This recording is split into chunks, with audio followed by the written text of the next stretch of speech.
பாஜக அதிமுக கூட்டணிக்கு ஆதரவாக இஸ்லாமியர் கிறிஸ்தவர் வாக்குகளை பிரிக்கவே விஜய் களமிறக்கப்பட்டுள்ளதாகவும் விஜய்க்கு அளிக்கும் வாக்கு மோடிக்கு அளிக்கும் வாக்கு என நன்னிலம் எஸ்டிபிஐ கட்சி வேட்பாளர் நெல்லை முபாரக் ஆதரவு தெரிவித்து திருமாவளவன் வாக்கு சேகரித்தார். திருவாரூர் மாவட்டம் நன்னிலம் தொகுதி திமுக வேட்பாளர் முகமது முபாரக்கை ஆதரித்து விசிக தலைவர் தொல் திருமாவளவன் எம்பி எரவாஞ்சேரி பகுதியில் வாக்கு சேகரித்தார். எஸ்டிபிஐ தேமுதிக திமுக கூட்டணிக்கு வந்திருப்பது பலம் என்று குறிப்பிட்ட அவர், முஸ்லிம் கிறிஸ்தவர் வாக்குகள் தேவையில்லை என சொல்லும் பாஜகவுடன் எடப்பாடி பழனிசாமி கூட்டணி வைத்து இஸ்லாமியர்கள் கிறிஸ்தவர்கள் ஓட்டு தேவையில்லை என வெளிப்படையாக முடிவெடுத்து விட்டதாக தெரிவித்தார். விசிகாவில் முஸ்லிம் கிறிஸ்தவர்களை வேட்பாளர்களாக நிறுத்தியிருப்பதாக குறிப்பிட்ட திருமாவளவன், இஸ்லாமியர்களை அரவணைத்துக் கொண்டவர் மு.க.ஸ்டாலின் என பெருமை தெரிவித்தார். பாஜகவை எதிர்த்த ஜெயலலிதாவை மறந்துவிட்டு எடப்பாடியார் பாஜகவோடு கூட்டணி வைத்துள்ளதாக குறிப்பிட்ட அவர், அதிமுக பாஜகவால் திமுகவை நேரடியாக வெல்ல முடியாது என்பதால் விஜயை இறக்கிவிட்டிருப்பதாக குறிப்பிட்ட அவர், திமுகவுக்கு எதிராக ஏன் இவ்வளவு மூர்க்கமாக விஜய் எதிர்க்கிறார்? திமுகவை வீழ்த்திவிட்டு விஜயால் ஆட்சி அமைக்க முடியுமா? பெரம்பூரில் ஜெயிக்க முடியாது என்ற சந்தேகத்தால் திருச்சியில் நிற்கிறார். அவராலும் ஜெயிக்க முடியாது, அவர் வேட்பாளர்களாலும் ஜெயிக்க முடியாது என குறிப்பிட்ட அவர், பாஜக அதிமுக கூட்டணியை ஜெயிக்க வைப்பதே விஜயின் நோக்கம் என்றார். ஓட்டை பிரிக்கவே விஜய் களமிறக்கப்பட்டுள்ளார். முஸ்லிம் கிறிஸ்தவ ஓட்டுகளை பாஜக கூட்டணி வாங்க முடியாது என்பதால் அந்த ஓட்டுகளை பிரிப்பதற்காகவே விஜய் களமிறக்கப்பட்டுள்ளார். முஸ்லிம் இளைஞர்கள் சிலர் விஜய்க்கு வாக்கு சேகரிக்கின்றனர். இதுதான் மோடியின் திட்டம். இரட்டை இலை சின்னம் உண்மையில் அது அதிமுக சின்னம் இல்லை, அது பாஜகவின் சின்னம். ஒருவேளை அதிமுக ஆட்சி அமைத்தால் நிதிஷ்குமார் மாதிரி எடப்பாடியை தூக்கிவிட்டு ஹெச் ராஜாவை முதலமைச்சராகி விடுவார். வெற்றி பெறும் எம்எல்ஏக்கள் பாஜகவில் இணைந்து விடுவர் என குறிப்பிட்ட திருமா, பழைய அதிமுக எம்ஜிஆர் காலத்து அதிமுக இல்லை என்பதை அதிமுக தொண்டர்கள் புரிந்து கொள்ள வேண்டும் என அதிமுக தொண்டர்களுக்கு வேண்டுகோள் விடுத்த அவர், அதிமுக ஆட்சிக்கு வந்தால் மோடி வித்தை தான் நிகழும். மோடி வித்தை என்பது மாநில கட்சிகளை அழிப்பது. அதிமுக அழிக்கப்படும். அதற்கு மகாராஷ்டிரா, பீகார் ஆகிய மாநிலங்கள் உதாரணங்கள் என குறிப்பிட்டார். நிதிஷை கட்டாயப்படுத்த அதிமுக பாஜகவால் முடியாது என்பதனால் அவர்கள் செய்திருக்கிற தந்திரமான வேலைதான் நண்பர் விஜயை இறக்கி வைத்திருக்கிறார்கள்.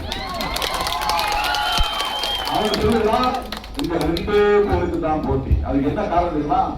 திமுகவை கடுமையாக எதிர்ப்பதன் மூலம் அவருடைய ரசிகர்கள் எல்லோரையும் திமுகவுக்கு எதிராக ஓட்டு போட வைப்பதுதான் அவருடைய நோக்கம்.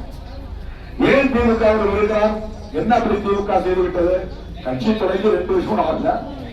அண்ணா திமுக கூட அவருடைய விருப்பம் பரப்புற, திமுகவுக்கு எதிராக இருக்கக்கூடிய மற்ற கட்சிகள் கூட அவ்வளவு வெறுப்பை பரப்பவில்லை.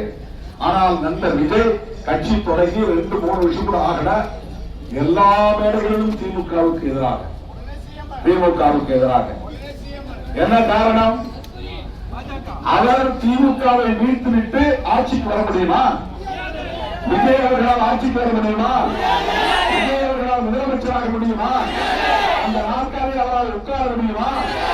முடியாது என்பது அவருக்கே தெரியும், நமக்கும் தெரியும், அவருக்கும் தெரியும். பெரம்பூர் தொகுதியிலேயே ஜெயிப்போமா என்ற சந்தேகம் அவருக்கு. அதனால் திருச்சி கிழக்கே போயிருக்கிறார். 2 தொகுதி 2 தொகுதி கொளத்தூர் போடுகிறார் அண்ணன் ஸ்டாலின். எடப்பாடி மட்டும் நிற்கிறார், எடப்பாடி பழனிசாமி. ஆனா இவரு 2 தொகுதியில் நிற்கிறார். டவுட் விஷயம். பெரம்பூர்ல தோற்கடிச்சா திருச்சி, திருச்சியில தோற்கடிச்சா பெரம்பூர், ஏதாவது ஒரு தொகுதியில ஜெயிச்சா போறோம் அப்படின்னு நினைக்கிறார். ஒரு உண்மை நீங்க புரிஞ்சுக்கணும், அவராலும் ஜெயிக்க முடியாது, அவர் நிறுத்தியிருக்கிற ஒரு வேட்பாளராலும் ஜெயிக்க முடியாது, அவர் ஆட்சிக்கு வர முடியாது. அப்படிப்பட்டவர் யாரை அந்த நாற்காலியில் அமர வைப்பதற்காக திமுகவுக்கு எதிரான வெறுப்பை பரப்புகிறார், இந்த கூட்டணியை தோற்கடிக்க வேண்டும் என்று விரும்புகிறார். நான் ஒரு ஆளை எழுந்திருந்தா நான் உட்கார்ந்துக்காக இருக்கலாம், நான் உட்கார முடியாது. அப்ப அந்த ஆள் யாரை எழுப்புறோம்? அப்ப யாரை உட்கார வைக்கிறதுக்கு? பாஜக அதிமுகவை என்ற இடத்தில் அமர வைப்பதற்காகத்தான்.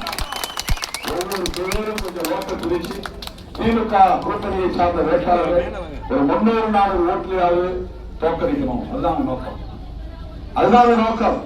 நீங்க ஹீரோ மயக்கத்துல, சினிமா மோகத்துல அந்த பக்கம் ஓட்டு போட்டு, ஆனா அவங்க ஜெயிக்க போறது தமிழ்நாட்டில் ஒரே ஒரு வேட்பாளர் கூட பார்வையாளர் ஜெயிக்க முடியும். வாய்ப்பு